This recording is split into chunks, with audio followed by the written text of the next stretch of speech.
I will start my speech in 3, 2, 1. We need to understand the status quo of global climate is reaching the point that we should pursue a new alternative to counter this occurrence. Renewable grid is one of the solutions that we have to be achieved by every nation.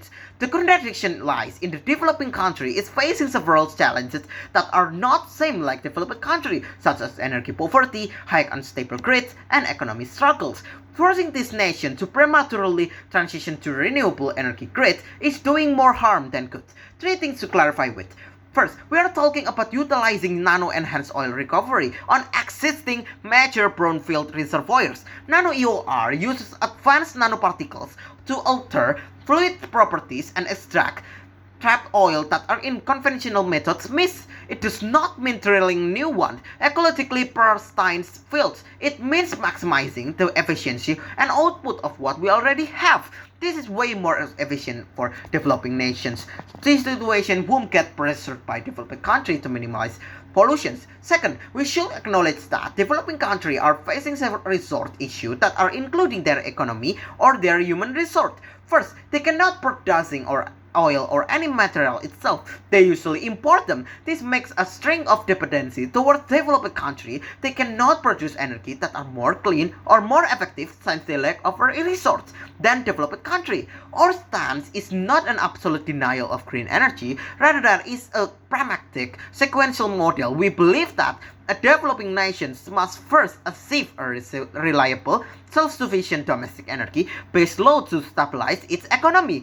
Only with a wealthy or money-stable economy can a nation successfully buy or sustain a sovereign transitions to renewable grids. Third, relying on these methods is not making us to justify or not to continuing making our world become a crisis. We believe we want a healthy environment. I firmly believe everyone wants the same thing. The problem is their resource is different compared to others. To clearing this burden, relying these methods temporarily will giving developing country to slowly gaining a better positions or resort to properly transitions into renewable energy. 3 mechanisms to fulfill these goals. First, the state will mandate that a fixed percentage of the revenue will be funneled into a sovereign green transition fund, so this ensures the fossil fuel asset actively finance its own replacement. Second of all, we will maintain the existing fossil or infrastructure, optimizing it with Nano-EOR to prevent industrial downtime, while concurrently building a infrastructure lines required for future renewable integrations. Third, we will preserve a regulation for developing countries for once they grow their capabilities and meet the requirement to having a renewable grid, like money, human resource, etc. We will make a schedule for this nation to having a transition first. This will prevent the developing country to not falling on the capitalize their advantage to use these methods, while also giving a protection for developing country to not feel pressured by developed country. There's one argument to stand with. Safeguarding economic sovereignty and energy base load will make developing countries will be able to transition to renewable energy without harming them in the end of the day. First layer, there is structural impossibility of immediate transitions. First, a fundamental flaw of renewable energy grids in the global south is intermittency combined with capital scarcity. Solar and wind do not provide a constant base load. This will make them reliable. You need to massive grid scale battery storage, which developing country cannot afford. While Nano-EOR utilizing everything that are already existing, meaning the marginal cost is insanely significantly dropping, providing cheap uninterrupted power to domestic industries. By utilizing Nano-EOR, a developing country insulates itself from global supply chain shocks or volatile foreign oil markets instead of spending a lot of money to green expensive green tax or any kind of that. The nation stabilizes its own backyard first, creating the economic surplus necessary to buy renewable later without string attached.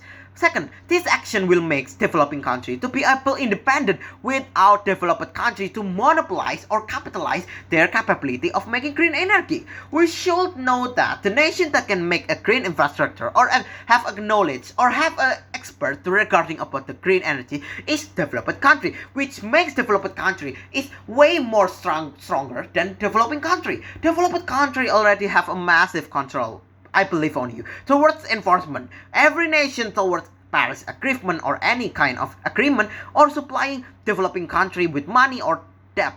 Giving them access to selling the infrastructure or resource to developing country will give them big portion towards the nations, and eventually they will interfere the developing country. This is failed addressed by oppositions. They will cannot comprehend the nature of developed country whom have more power and more evil than developing country.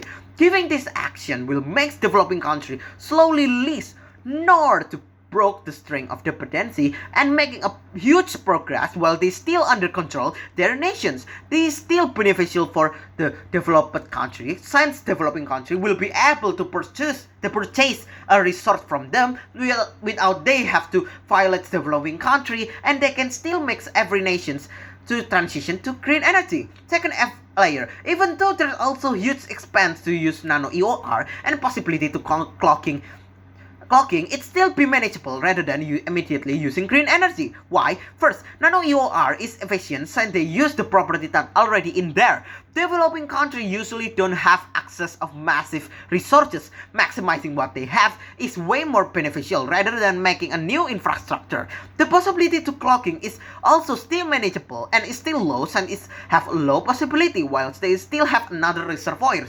While forcing to make infrastructure that have same huge expense is way more risk without solutions. Why? The energy consumption piece need will not be fulfilled if not relying on one turbine, right? They need more. While the turbine cannot have air to making energy, well, the new infrastructure will be waste. Even if fulfilled, they need a proper storage. Without it, they cannot store the energy. This immediate transition will move along with the nation activity, which means the integration will interrupt the activity massively. So, in the conclusion is, forcing developing country for immediate transition, it will be more dangerous and risky in the end of the day. That's why we as government, we proud to stand. Without they make a fiscal regulation to improve their economy, they cannot survive. That's all. Thank you.